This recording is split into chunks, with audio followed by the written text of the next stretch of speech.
Homily for the 25th Sunday of the year. God's amazing graciousness. Our readings for this Sunday are from Isaiah chapter 55 verse 6 to 9, Philippians chapter 1 verse 20 to 24 and 27, and the Gospel of St. Matthew chapter 20 verse 1 to 6.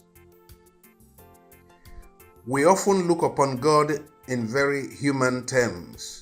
We sometimes imagine God to be as small-minded as ourselves. But in our first reading, God says, "My ways are not your ways." Our God is so generous that however bad we get, and for however long we distance ourselves from God, when we do return to Him, we are sure of finding mercy. This is because God's generosity rises far above and beyond our human standards. The mysterious ways of our God. There are perhaps many people who presume to understand how God functions. Unfortunately, this presumptuousness is what births all religiously inspired violence, including forms of terrorist insurgency that are spreading across the world. Those, however, who really get close to God, those who spend time to reflect on the ways of God, do confess that the ways of God are truly mysterious, and that we humans cannot presume to understand God's ways. We can only relate well with God when we recognize in all humility that we are perpetually pupils trying to learn some of the ways of God. Anyone who thinks that he has gotten hold of God and how God operates will soon be proved wrong, for God is infinitely more than we can ever imagine Him to be. St. Augustine says, "If you understand it, then it is not God. It is not about God." In the strange logic of God, the early comers have no monopoly of God's graciousness. In fact, there is often a reversal of fortune at the divine banquet, whereby the last shall be first. Jesus taught that in God's banquet, the very important personalities are the poor, the lost but found sons and daughters, the handicapped ones, the widows, the orphans, the tax collectors, the prostitutes, the lepers, the outcasts, and others whom society despises. See Luke chapter 15 verse 7, Luke chapter 15 verse 32, and Matthew chapter 9 verse 13. God's ways are indeed not our ways. His ways by far transcend and often contradict ours. God's ways are characterized by love and forgiveness, mercy and compassion, graciousness and generosity. God, unlike us, is slow to anger, rich in graciousness, abounding in love. Unlike the logic of the world, where the first shall be the last, where the first shall be first and the last shall be last, and the winner takes all, God, in His generosity, does not deal with us according to what we truly deserve.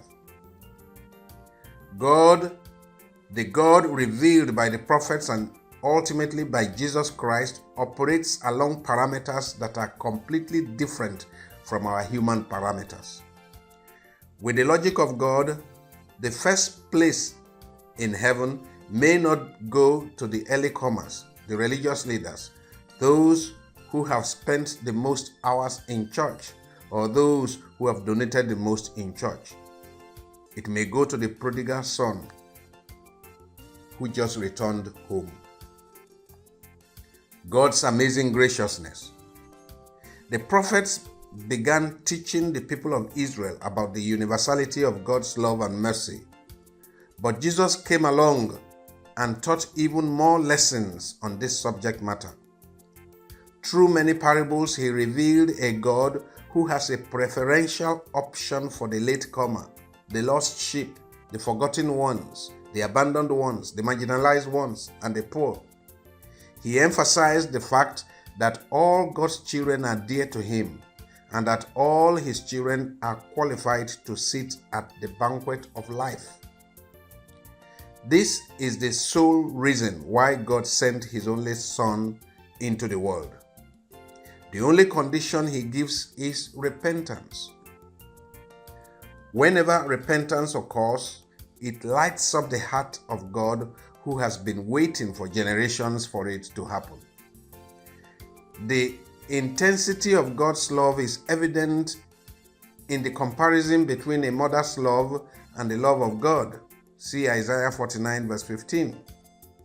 It is this love that makes him pay the same amount to the laborers who worked a full day and those who worked for only a few hours. The parable of the laborers is one of the most provocative of all Jesus' parables in the way it reverses the order of things. It is upsetting because the master in the parable turns things upside down, subverts established order, and reverses the status quo. The parable is a warning against social structures and economic or labor practices that are self-serving and devoid of love and compassion. The self-righteousness of men and women and God's generosity. God is prodigal with love. His justice extends beyond the boundaries of strict distributive justice, and it is saturated with his mercy and compassion. This prodigality, ironically, makes human beings furious. We are furious when our supposed enemies or offenders enjoy God's love and favor, because we are self-centered and we often forget the fact that we are all beneficiaries of this great gesture of love. We oftentimes see ourselves as better than others. Like the parable of the Pharisee and the publican, Luke 18, 9-14, we consider others as sinners and ourselves as saints. We consider ourselves the beloved of God, holy and acceptable unto him. God's justice, however, reaches out creatively and generously to look for those whom the often brutal socio-economic policies of society oppress, marginalize, and dehumanize. God's justice goes out in search of the one sheep and leaves the 99 by the hillside. When he says in the parable, "Why be envious because I am generous?" Matthew 20:15, Jesus is telling us that we should never set limits to God's generosity. It is God who decides how his kingdom will be administered, not us. Jesus wants us not to be craving for rewards because they are not the purpose of service in God's vineyard. He wants us not to classify people into clear-cut categories of those we think are following Christ faithfully and who will receive his reward, and those we think are outside his salvation and who do not deserve any sympathy. He admonishes us to take God's generosity as our model in relating with our neighbors if we desire to be part of his kingdom. The concept of living wage. The church takes to heart the injunction to emulate God's generosity in relating with our neighbors. This is the reason why she developed the concept of a living wage as an important element of the Christian social teaching. All workers deserve to earn such living wages as can take care of themselves and their families. If an employer cannot pay a living wage, then he or she should not engage the laborers. The God of love knows that those who arrive at the 11th hour were standing idle all day in the marketplace against their will. He knows that they went looking for work, but no one hired them. He understands that they have the same need to earn a living for themselves and for their families, just like the first set of laborers who were fortunate to be engaged. So he went ahead and made provision for their daily bread, notwithstanding the amount of time they put in. Our God is a loving provider who wants to give everyone who comes to him lavishly and bountifully, even those who arrive late, so long as they show up before the end of the day. Our God gives according to the needs of his beloved children, not according to what they deserve, and we will do well to follow in his footsteps. God bless you.